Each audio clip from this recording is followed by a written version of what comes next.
Amis auditeurs, bonjour, bienvenue sur Fréquence Histoire, je suis accompagné de Franck aujourd'hui. Bonjour Franck. Bonjour à toutes et à tous, merci de votre écoute et de votre fidélité. Alors aujourd'hui, pour cette émission date clé, nous revenons sur la date du 20 juin 451. C'est la bataille des champs cataloniques qui oppose une coalition romano-germanique, on pourrait dire, conduite par le généralissime Aetius et l'Empire unique, l'Empire des Huns, conduit naturellement par Attila. Très célèbre dans l'historiographie cette bataille, et nous verrons, Franck, si elle tient ses promesses en quelque sorte, si elle est vraiment l'affrontement capital entre Orient et Occident, pourrait-on dire, qui a été décrit notamment au XIXe siècle, lorsque les historiens ont commencé à écrire l'histoire. C'est très intéressant que tu commences là-dessus, Gauthier, parce que beaucoup ont vu dans cette bataille l'affrontement entre des barbares, entre guillemets, arriérés, et des armées romaines avec cette fameuse légion censée représenter le monde civilisé. Et comme tu viens de le dire, tu as mis une première entaille dans cette vision historique un peu idyllique, à savoir que c'était techniquement, c'était presque des barbares contre d'autres barbares, mais nous aurons l'occasion d'y revenir. Oui, effectivement, c'est finalement un combat entre barbares, un combat qui également n'est pas connu avec certitude sur un plan géographique, puisque les champs cataloniques, Campus Moriacus en latin, on les situe assez mal. On pense qu'ils seraient situés naturellement au nord-est de la France, plutôt aux alentours de Moiret, c'est à côté de Châlons. Je n'en ai pas certain, c'est d'ailleurs, Franck, tu le soulignais en préparation de cette émission, un trait finalement d'un certain nombre de batailles antiques, ou batailles du Haut Moyen-Âge, notamment la bataille de Poitiers, aussi durant l'Antiquité, la bataille de Gergovie. On n'a pas toujours la connaissance exacte du lieu des batailles. Alors est-ce que c'est lié à des changements topographiques? Est-ce que c'est lié peut-être aussi à une absence d'archives quand l'état est faible? Parce qu'effectivement, on connaît le lieu de la bataille de Pharsale ou de Thapsus, mais assez peu celle du bas empire romain. C'est une question qu'on pourrait se poser. Même Alésia, aujourd'hui, il y a des grandes polémiques, notamment sous Napoléon III. Mais revenons à Aetius et à Attila. Alors Gauthier, qu'est-ce que tu peux nous dire pour lancer cette émission en introduction? Je dirais que ça n'est pas tout à fait le combat essentiel qui a été décrit dans l'historiographie. Moi, quand j'avais préparé les notes pour cette émission, j'avais noté quelque part « combat capital mené par un empire déclinant ». Finalement, je crois que je pourrais biffer le mot capital. Alors certes, c'est un combat qui est mené par un empire déclinant. L'empire romain, un empire scindé au IVe siècle entre deux entités géographiques et juridiques. L'empire romain d'Occident, qui est finalement la continuation en plus petit de l'ancien empire romain, de le Principat si vous voulez, et l'empire romain d'Orient qui, lorsque l'empire romain d'Occident va disparaître en 476, donc 25 ans après les événements des champs cataloniques, lors de la déposition de Romulus Augustule, eh bien cet empire romain d'Orient va devenir l'empire byzantin. C'est une toute autre civilisation, plutôt hellénique que romaine. Bref, c'est effectivement un empire déclinant qui mène le combat par le fer d'Aetius, et nous le verrons, des tribus fédérées, d'un certain nombre de tribus barbares fédérées. Mais le combat n'est pas si capital que ça. C'est une défaite d'Attila factuellement, mais c'est une défaite temporaire. Attila ne perd pas la guerre qu'il mène à l'Empire de Rome, puisque eh bien, il continuera à guerroyer ensuite. Alors il meurt très peu de temps après, il meurt à peu près 2 ans après, mais c'est une mort accidentelle. Et Rome n'en a pas fini de patiner en quelque sorte. Rome n'en a pas fini de s'effondrer. C'est pas un effondrement immédiat, mais c'est sur une vingtaine d'années. Rome n'en a pas fini de voir son emprise territoriale s'éroder. Ouais, c'est très intéressant ce que tu dis, parce que plusieurs historiens ont expliqué que c'était difficile de parler de la chute de Rome comme d'un événement qui a eu lieu à un instant T, étant donné que c'est un lent processus. Oui, c'est une vision très cinématographique, la chute de Rome. Pour en revenir à cette bataille des champs cataloniques, comme tu l'as dit, contrairement à ce que l'historiographie officielle laisse penser, et l'image que nous avons tous par les films, et même par l'enseignement, on va dire, historique véhiculé à l'école, cette victoire des armées romaines, composées également de barbares ou de romains germaniques contre Attila, contrairement à ce qu'elle laisse penser, cette bataille, cette victoire, elle ne marque pas justement la victoire de l'Empire romain face à des barbares arriérés, comme on l'a dit tout à l'heure, mais elle marque en fait, en réalité, cette victoire des champs cataloniques, c'est plutôt une victoire en fait à la Pyrrhus. Rappelons un peu le contexte. L'Empire romain est très étendu, du Moyen-Orient jusqu'à Londres, on peut dire, schématiquement, même si ensuite les possessions romaines vont se cantonner au nord de la France et à la Belgique. Et très rapidement, en fait, l'Empire romain, dès le IIIe siècle, n'a plus les moyens gauthiers, du moins n'a plus les moyens de sa puissance, à tel point que les Romains préfèrent jouir de la paix et non plus cette capacité à se battre et à s'enrôler. Donc toute la problématique du IIIe siècle pour les empereurs romains va être de trouver des soldats qui accepteront en fait de se battre aux frontières de l'Empire. Et à un moment donné, la solution qui va être retenue, ça va être dans un premier temps la fédération, c'est-à-dire c'est d'associer des peuples barbares. On leur dit, écoutez, vous êtes aux frontières, vous dirigez cette partie de territoire, et en échange, vous êtes sous protectorat romain, mais en contrepartie, vous devez défendre l'Empire. Et on va voir que très rapidement, cette stratégie va avoir des limites, parce que les peuples barbares qui combattent sous les aigles romaines n'ont pas envie forcément de servir l'ancien ennemi. Et donc, lorsqu'arrive cette bataille des champs cataloniques, on est face en fait à un empire romain qui est gauthier d'apparence très puissant, mais en fait c'est un colosse au pied d'argile. Il y a très peu de légions qui arrivent à défendre les limes, hein, les limes, les fameuses frontières. On a des légions qui doivent parcourir parfois 200 à 300 km, elles doivent aller d'un point à l'autre. Et donc en fait cette bataille des champs cataloniques, elle marque vraiment un avant et un après. Elle montre en fait aux yeux de tous que l'Empire romain n'est plus aussi puissant que cela, et surtout l'Empire romain, peut-être pas la première fois, mais en tout cas pour une des grandes premières fois, on voit que l'Empire romain gauthier ne peut plus compter que sur ses propres forces et doit faire appel à des troupes, quoi qu'on en dise, barbares, étrangères. Rappelons pour le romain que l'étranger, c'est tout ce qui est en dehors de l'Empire, pour faire simple. Effectivement, c'est un empire totalement barbarisé, y compris sur le plan de son encadrement militaire, ce qui fera que cette bataille des champs cataloniques, elle sera certes menée par des forces impériales dirigées par Aetius, mais aussi par d'autres peuples que les Romains, qui ont accepté cette alliance, cette fédération que tu as citée, Franck, qui est en fait le Fédus, est un traité une forme de traité qui commence à apparaître au 5e siècle ou dès le 4e siècle, je pense, sont concernés par cette alliance avec Rome lors de la bataille des champs cataloniques, notamment les Visigoths du roi Théodoric, avec les deux adjoints de Théodoric que sont ses fils, Thorismond et Théodoric II, les Alains j'ai plus son nom en tête, je retrouverai son nom. Les Alains qui avaient hésité sur leur alliance, les Alains avaient pensé pendant un temps, début 451, ouvrir la ville d'Orléans aux Huns, et puis les Romains préventivement ont envahi Orléans et n'ont pas manqué de rallier l'armée hellène à l'armée romaine et le roi des Alains avec elle. Saint-Gimand, voilà, c'est le nom que je cherchais. C'est pas un nom facile. Parmi les autres alliés conjoncturels des Romains, il y a également les Sarmates, les Burgondes, les Saxons, et puis les Gallo-Romains, ces anciens Gaulois romanisés.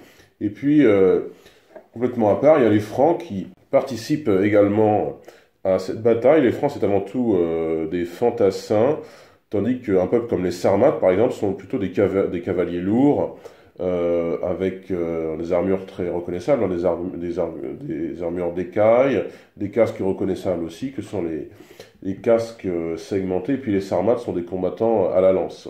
Bref, on a une multitude de tribus qui vient à chaque fois avec sa manière de combattre et ses armes, en gros. On vous le décrira dans le détail tout à l'heure.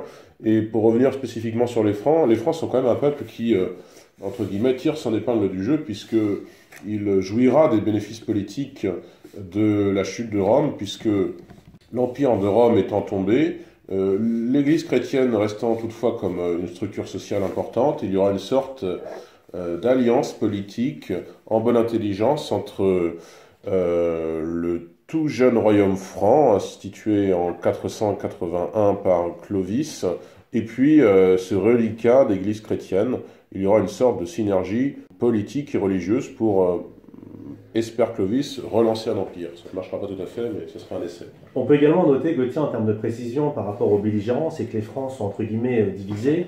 Les Francs, à l'époque, étaient composés de plusieurs sous-familles, on va dire. Et notons que les Francs ripuaires étaient avec Attila et les Francs saliens étaient avec les Romains.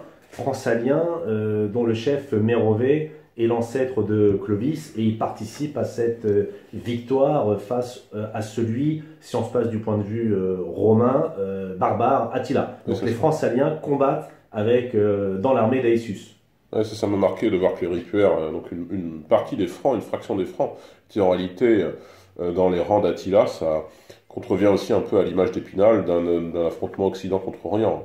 Alors, précisons que les Francs dont on parle ne sont pas les Francs de Clovis, qui naît en 466, mais bien ceux du légendaire roi Mérové. Alors, je ne sais pas si Mérové historiquement existe ou pas, je l'ai jamais su vraiment. Mais... Alors dans les recherches qu'on a faites, qui ont été menées par différents historiens, son existence est plutôt attestée, mais pas avec grande certitude. D'accord, c'est un personnage historique, mais dont on connaît peu de Très choses, mal. en fait. Il y a un ancêtre de Clovis qui a combattu, à savoir ce qui s'appelait Mérové ou pas, mais il y a un ancêtre de Clovis qui a combattu au champ catalonique. D'accord. Puis les Mérovingiens, de toute manière, tirent leur nom de ce Mérové. Pour vous donner une image de quel pouvait être le regard historiographique sur la bataille des champs cataloniques au début du XXe siècle, et quel peut-il être actuellement, quelle a été l'évolution de ce regard. Moi, j'ai regardé un peu ce qu'en disait Jacques Bainville dans son Histoire de France, qui a été paru en 1924. Bainville insiste sur le caractère relatif et fragile de cette victoire par un empire qui serait tenu, en quelque sorte, entre guillemets, par les barbares. Et puis, il insiste également sur un certain nombre de traits diaboliques prêtés à Attila. C'est vrai que quand j'ai préparé cette émission, je me suis aussi rappelé de ce que j'avais appris en cours élémentaire sur, par exemple, les Huns qui vivaient sur leurs chevaux, qui dormaient sur leurs chevaux. Alors ça, c'est peut-être vrai, mais aussi Attila, l'homme qui, là où il passait, empêchait l'herbe de repousser. Ça, je m'en suis rappelé. Alors, que disait Bainville en 1924? Je cite, « À mesure que l'Empire s'affaiblissait, donc l'Empire romain, se consumait dans l'anarchie, les invasions devenaient plus fréquentes et le nombre de barbares qui se pressaient aux portes semblait croître. Il en surgissait toujours de nouvelles espèces, heureusement rivales. Ainsi, la Gaule fut nettoyée des Vandales par les Goths. Pourtant, au Ve siècle, la collaboration de la Gaule et de Rome s'exprima encore d'une manière mémorable par Aetius, vainqueur d'Attila au champ catalonique. Le roi des Huns, fléau de Dieu, était à la tête d'un empire que l'on a pu comparer à celui des Mongols. Lui-même ressemblait à Gengis Khan et à Tamerlan, ce qui est curieux comme procédé, puisque naturellement ce sont des personnages postérieurs de plusieurs siècles à Attila. Je poursuis. Il commandait à des peuplades jusqu'alors inconnues. Aetius le bâtit près de Châlons avec l'aide des Visigoths et des Francs. Et pas tous les Francs, donc on l'a vu, pas les ripuaires en tout cas. Et cette victoire est restée dans la mémoire des peuples. Ça, c'est en 1924. J'ai regardé pour comparer un petit peu un livre assez anecdotique. C'est pas tout à fait un manuel, mais c'est un livre assez ordinaire de Bruno Dumézil, un livre sur l'histoire de la Gaule, qui s'appelle Une histoire personnelle de la France des Gaulois aux Carolingiens. C'est un livre de 2013. Eh bien, un siècle après ce récit cataclysmique, la bataille des champs cataloniques n'est pas présente dans ce livre, par exemple. Elle n'est pas présente, ou peu présente dans beaucoup de livres historiques, parce qu'elle a aussi, Franck, je crois, perdu son caractère d'acte fondateur de l'histoire de France. Oui, bien évidemment, comme tu le dis, en fait, à l'époque, il faut se rappeler qu'Attila a été considéré très vite comme un barbare. Il faut relire les chroniques, on disait qu'il avait le teint mat, le nez aplati, une barbe très noire ou très grisonnante selon les images décrites par les uns et les autres, à tel point que tout au long du Moyen-Âge, on parlera d'Attila, comme tu as dit, comme d'un fléau de Dieu. Rappelons que le fléau est l'outil dont s'en servent les paysans pour battre les épis, en extraire les grains. Et beaucoup de clercs, à l'époque, ont dit dans leurs sermons, dans leurs homélies, dans leurs actes, que Attila avait été envoyé par Dieu pour punir les hommes de leurs péchés et les ramener à lui. Alors, concrètement, lorsque Attila envahit la Gaule, son objectif, Gauthier, n'est pas forcément de conquérir la Gaule pour y établir des avant-postes uniques, c'est simplement en fait pour faire disons-le clairement, des razzias, du pillage. C'est pas une colonisation de peuplement. C'est pas du tout une colonisation de peuplement, donc oui, mais voilà, il y a une... Même là, même pas tout à fait un empire. Hein. Non, c'est des nomades, donc c'est très difficile, à dire. Quoi qu'il en soit, lorsque Attila débarque en Gaule, il arrive d'abord à Metz, la ville résiste, il massacre toute la garnison. Et il décide ensuite d'aller à Paris. Et là, tout le monde connaît cette histoire où Sainte-Geneviève elle exhorte les Parisiens à résister et à prier. Alors, bien évidemment qu'il y a eu ces prières, bien évidemment que Geneviève, que l'histoire catholique ou l'histoire en général retiendra sous le nom de Sainte-Geneviève, a exhorté les Parisiens au courage. Elle ne voulait pas en faire une ville ouverte. Et cette décision de Sainte-Geneviève, Gauthier a quand même eu des conséquences assez intéressantes pour la simple raison suivante. Lorsque Attila, lapsus révélateur intéressant, lorsque Attila se dirige vers la ville de Paris, hein, bien évidemment. Lutèce à l'époque, bien évidemment, pour ramener dans le contexte. Attila s'attend à voir une ville ouverte dans laquelle il pourra en fait prendre ses quartiers, piller, refaire ses forces.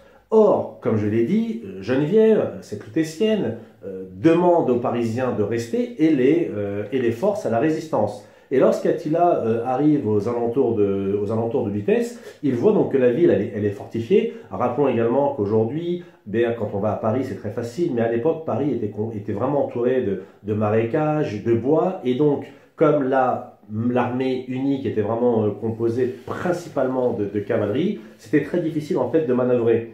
Donc en fait, Sainte-Geneviève a eu un impact, on va dire, dans la psychologie pour dire à Attila que les Lutétiens tiennent à résister. Et donc Attila, il avait deux choix, soit risquer un siège alors qu'il n'avait pas les armes de polyarctique pour mener à bien cette opération, soit en fait de redescendre un peu plus bas vers Orléans, puis après Troyes. Au même moment, à Rome, on a peur de voir ce barbare qui joue un rôle trouble. Attila a grandi une partie de sa jeunesse comme otage à la cour de l'empereur en Orient.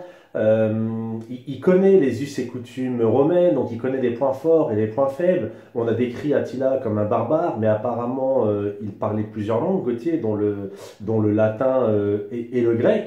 Et ce qui est vraiment intéressant, les clins d'œil de l'histoire, c'est qu'Attila en fait va retrouver en face de lui, donc tu l'as dit tout à l'heure, un général romain du nom d'Aetius qui va rentrer dans l'histoire, assez paradoxalement d'ailleurs, disons-le, comme le nom du dernier des Romains.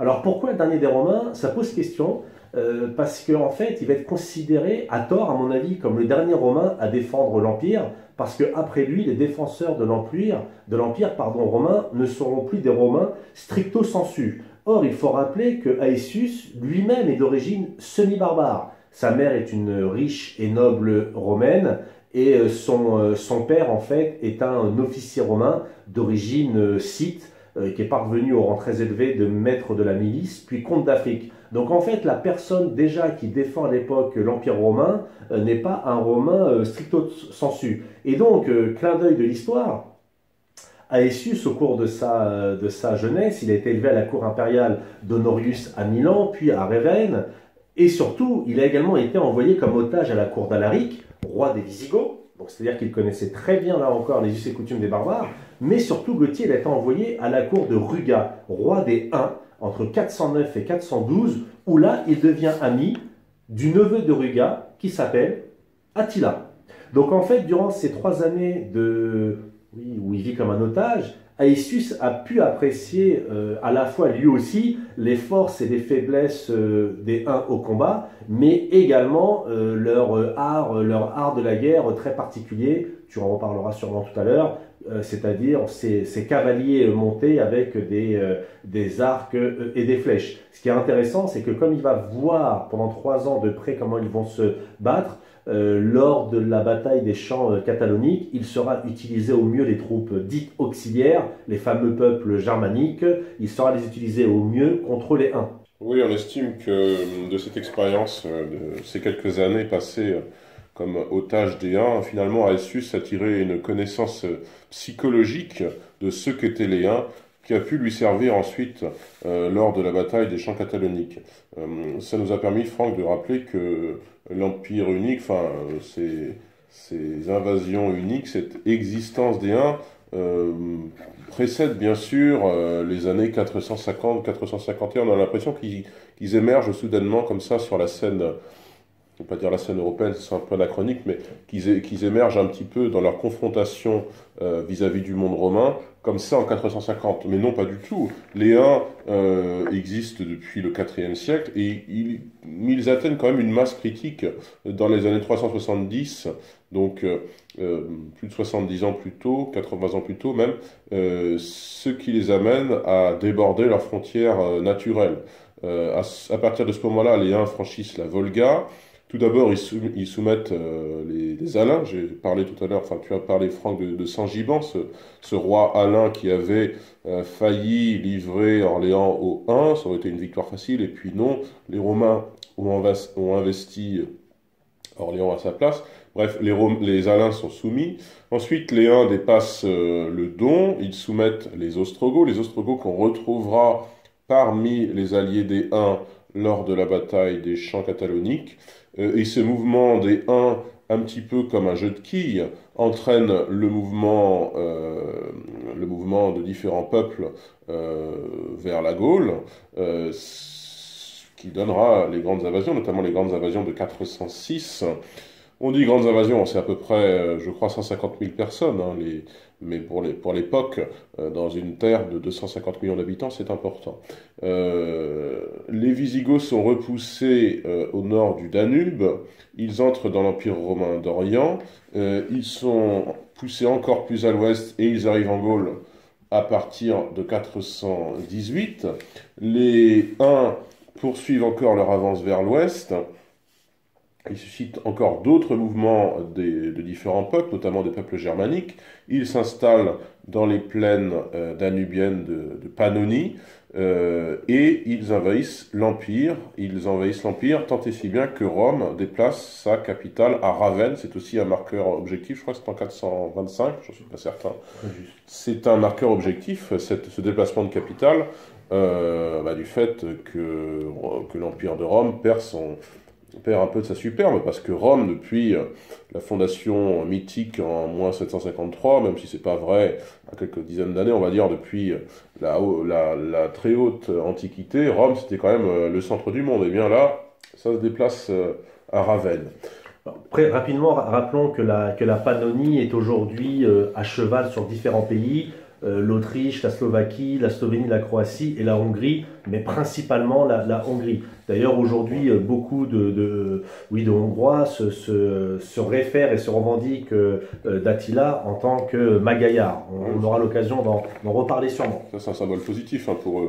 Pour nous, c'est un symbole négatif, mais on verra aussi peut-être que... et cela est pris dans l'histoire du nationalisme au XIXe siècle. Les Huns sont un symbole positif pour les uns et négatif pour les autres. Après, on en fait ce qu'on veut, et notamment cette mythification au XXe siècle d'un combat entre Occident et Orient, qui est un petit peu aussi repris, je crois, plus récemment encore, s'agissant de la qualification historiographique de la bataille de Poitiers en 732. On a l'impression que, parce que l'ennemi est sarrasin, c'est un petit peu aussi pour certains un affrontement Occident-Orient, qui n'est pas forcément le cas historiquement. Pour poursuivre concernant la progression des Huns, en amont de la bataille des Champs cataloniques, Attila se trouve d'autres alliés. On a dit que c'était allié aux Ostrogoths notamment. Il se trouve d'autres alliés en la personne de Jean Séric, roi des Vandales. Jean Séric lui sert à la fois d'agent de renseignement et de diplomate. Jean Séric, c'est l'équivalent d'un chef d'État, donc on aurait du mal à comprendre pourquoi il est réduit au rang de vulgaire diplomate. Enfin, à l'époque, ça se fait comme ça. Et comme tu l'as dit, Franck, l'origine du combat n'est pas, je ne sais pas, c'est pas une démarche de colonisation, c'est même pas la constitution comme ça d'un empire.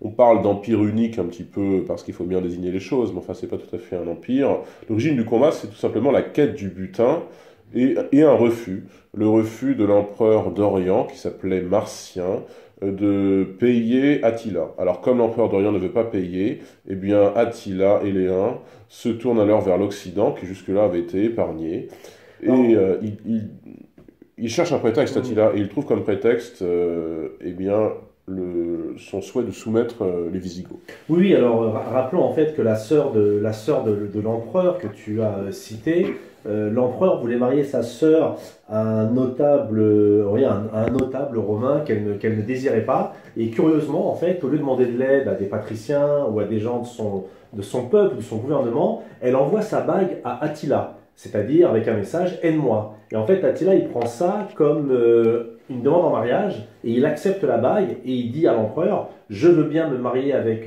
ta sœur à condition que tu me donnes comme dot la Gaule ». Bien évidemment, l'empereur refuse et là, comme tu l'as dit, Gauthier, les Huns descendent en Gaule pour un peu montrer qui était le puissant et pour faire leur marché, si je puis dire.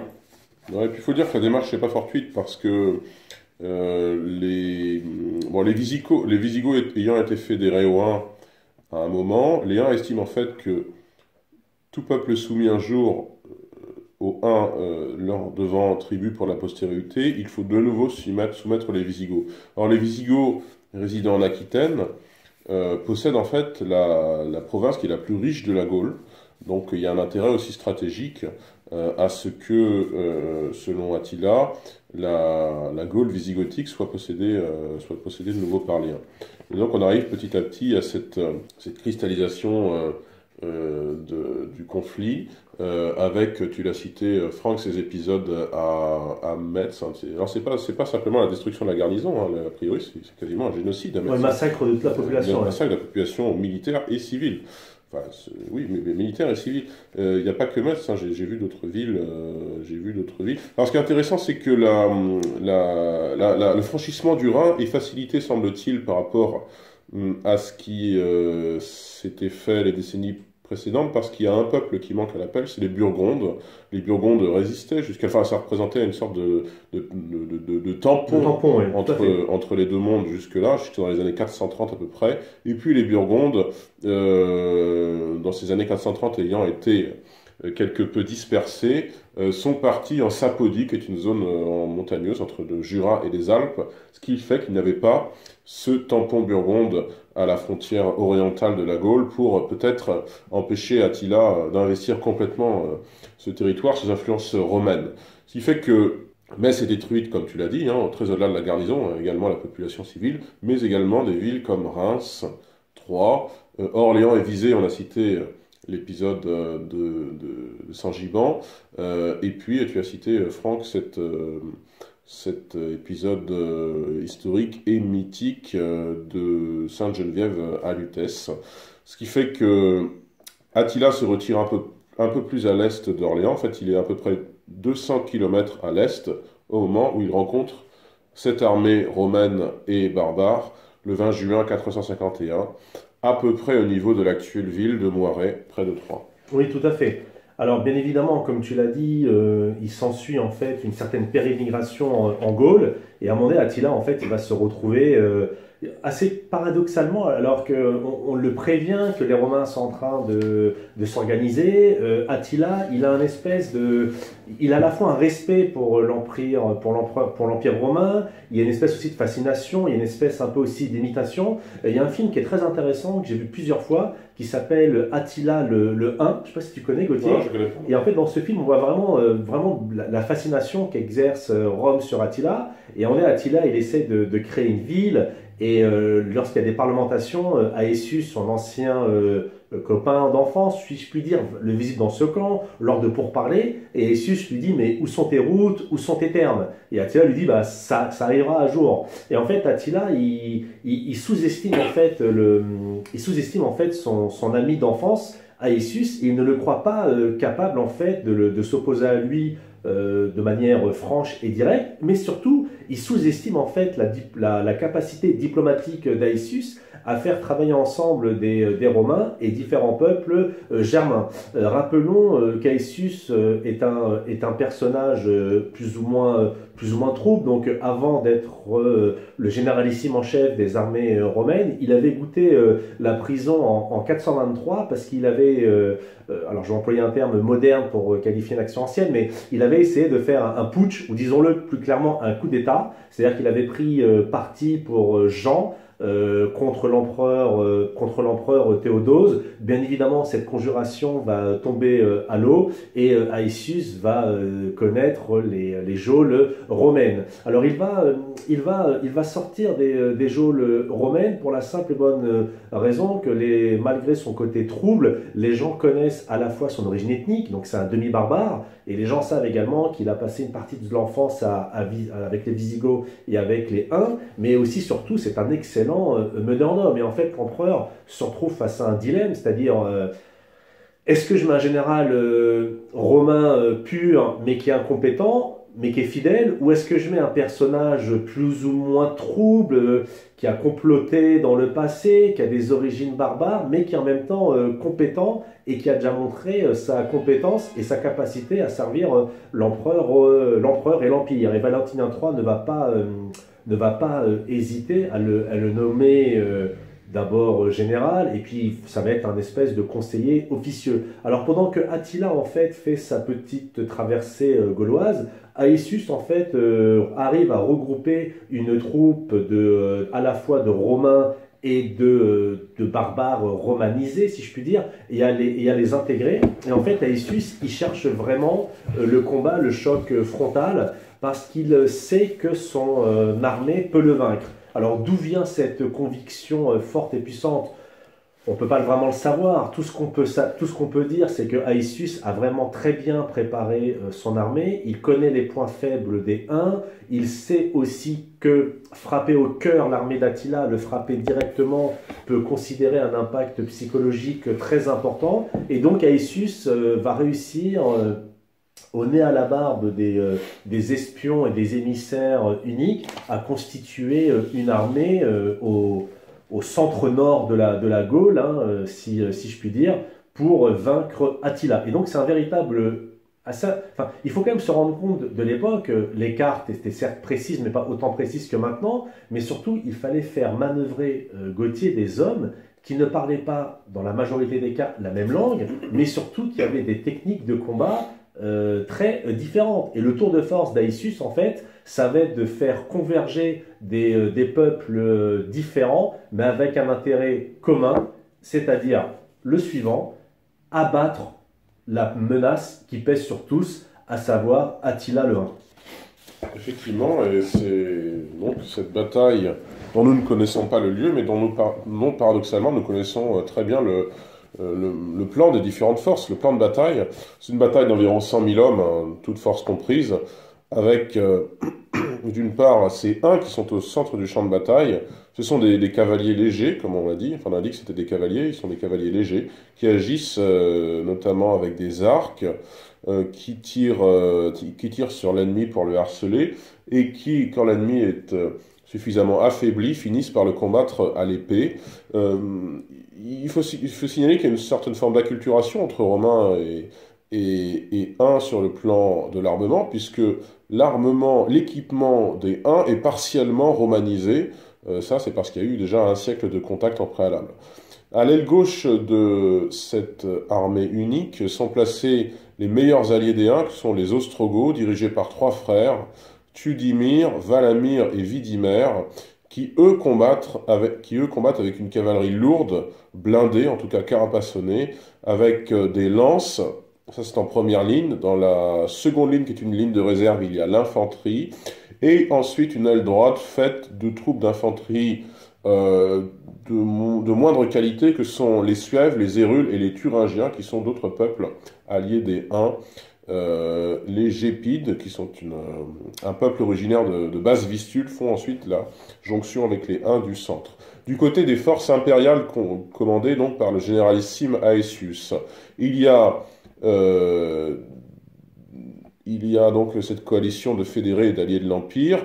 Ce sont plus des légions romaines, hein. Les légions romaines, c'est vraiment un souvenir à l'époque. Aetius a utilisé au préalable ses talents de diplomate pour réunir une coalition de peuples, comme tu l'as dit, Franck, qui sont des peuples en fait qui sont fatigués des razzias des Huns, donc ils ont un intérêt objectif commun à s'en débarrasser. L'ensemble représente environ 45 000 hommes, sans unité romaine régulière, comme on l'a dit, puisqu'il n'en existe plus vraiment à l'époque. Le seul reliquat d'armée romaine, de légion romaine, c'est finalement la garde personnelle de cavalerie qu'a ramené Aetius d'Italie. Alors, alliés à cette force romaine, il y a les Visigoths du roi Théodoric, on l'a dit, qui sont placés à l'aile droite, avec ses deux fils qu'on a cités tout à l'heure, Thorismond et Théodoric le deuxième, qui sont commandants de l'aile droite et commandants de l'aile gauche de l'armée visigothe. Et cette dernière est constituée sur le même modèle de l'armée des Ostrogoths qu'on a cité il y a quelques minutes.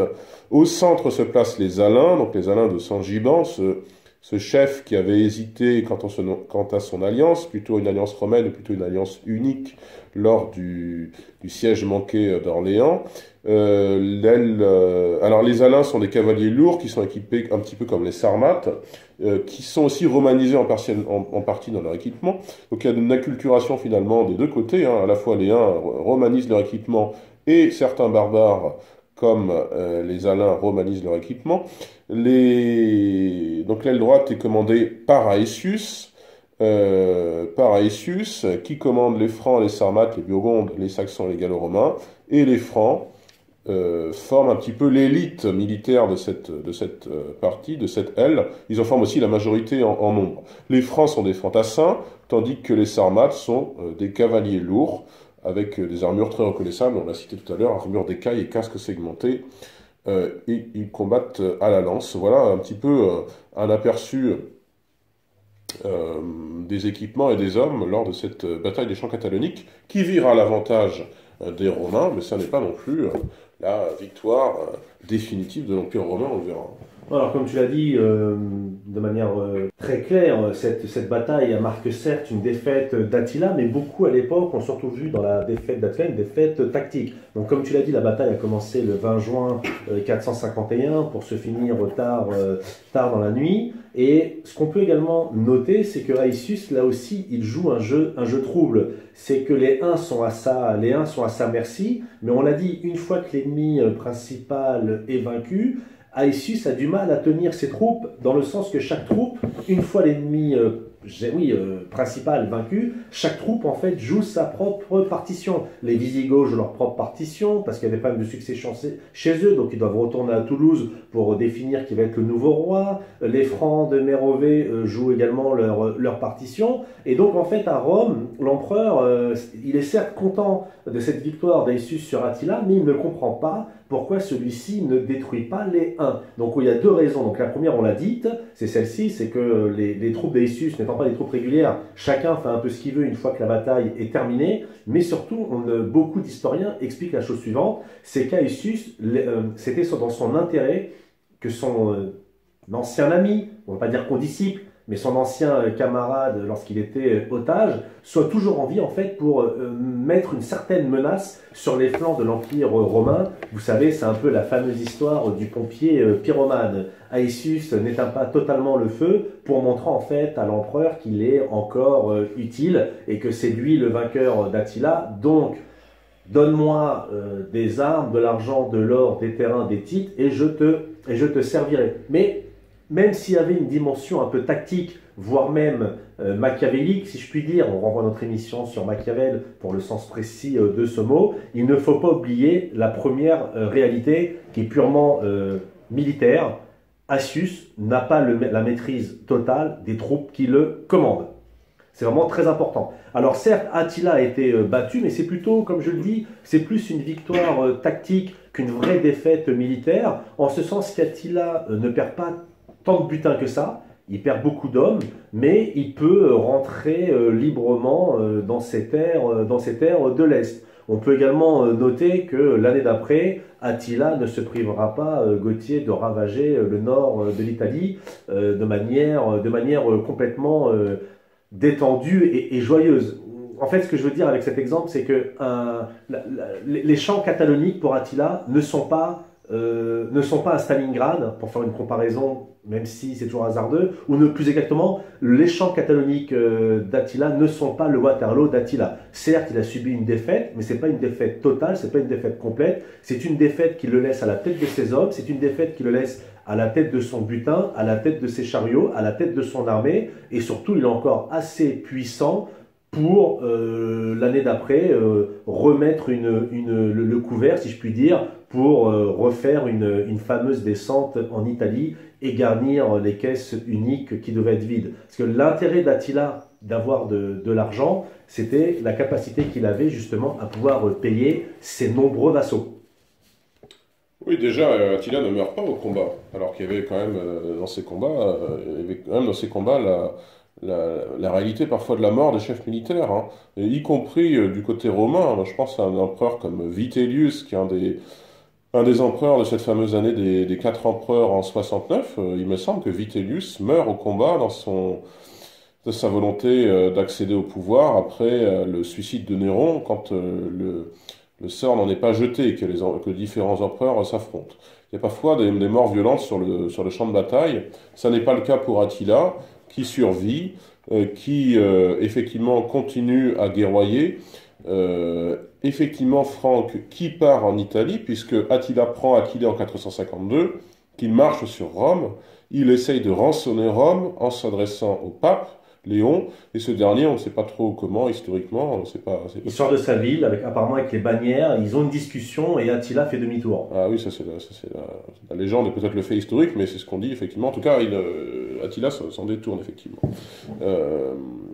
Il faut vraiment comprendre que la bataille des champs cataloniques a été du moins assez importante à l'époque, voire plus, parce qu'elle a montré en fait un changement fondamental dans le rapport en fait entre les peuples soumis vis-à-vis de Rome. Donc comme on l'a dit, ça marque au grand jour que Rome n'est plus aussi puissante, ça marque au grand jour que Rome, on le savait depuis bien longtemps, mais là c'est vraiment marquant que Rome n'a plus d'armée régulière instituée, installée, et puis un exemple, Mérové, roi des Francs-Saliens, est reconnu comme roi de la Gaule belgique, comme on disait à l'époque, en paiement de ses services. Donc les Romains sont obligés de payer des barbares pour qu'ils servent dans l'armée romaine. Et ça va beaucoup plus loin, parce que là, c'est plus une question de fédus ou de fédérés, c'est vraiment, en fait, c'est même plus que du mercenariat, c'est vraiment un marché, c'est-à-dire tu m'aides et je te donne une terre. Et ça va être un élément assez marquant dans les peuples qui subissent à l'époque le joug romain ou qui attendent depuis des années d'attaquer Rome.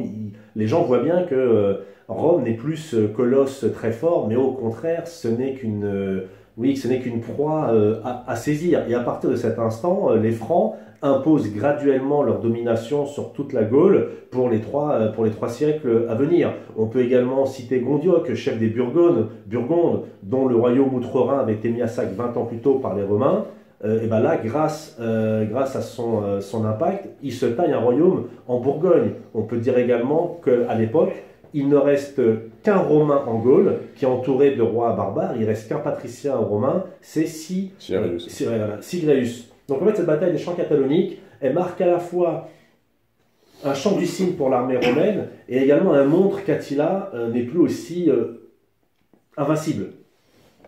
Oui, alors ceci étant, il y a 2 paradoxes qui suivent la mort je fais un lapsus, qui suivent les champs cataloniques. C'est une double mort, en fait, celle des 2 acteurs de ce combat. L'empire d'Attila ne survit pas, en fait, à Attila. Or, Attila meurt accidentellement en 453, 2 années après 2 années après la bataille. Son empire se désagrège très rapidement en quelques mois. Il y a un autre acteur qui meurt, c'est Aetius lui-même, puisque craignant en ce général ambitieux, l'empereur Valentinien III l'égorge de sa main. Il le tue de sa propre main. Et il y a une sorte de loi du talion, puisque les partisans d'Aetius assassinent ensuite l'empereur Valentinien. On est, je crois, en 455. Alors naturellement, cette double mort d'Aetius et de Valentinien fragilise un empire qui était pourtant vainqueur des Huns. Il s'ensuit 20 années de dirigeants fantoches et d'un pouvoir faible. C'est un contexte qui favorise naturellement l'extension, tu l'as dit, Franck, des domaines barbares, dont ceux des anciens alliés d'Aesius qui de fait s'émancipent, les Visigoths, les Francs. On a aussi le même type de phénomène en Bretagne, enfin la Bretagne de l'époque, hein, c'est-à-dire l'actuelle Angleterre, cette partie qui est romanisée jusqu'à Londinium à peu près, pas l'Écosse. Hein. En Bretagne, les Scots et les Pictes éliminent définitivement les Romains, alors que ceux-ci avaient en quelque sorte repris du terrain, ils avaient restauré leur présence en 418, et bien là ils sont éliminés définitivement.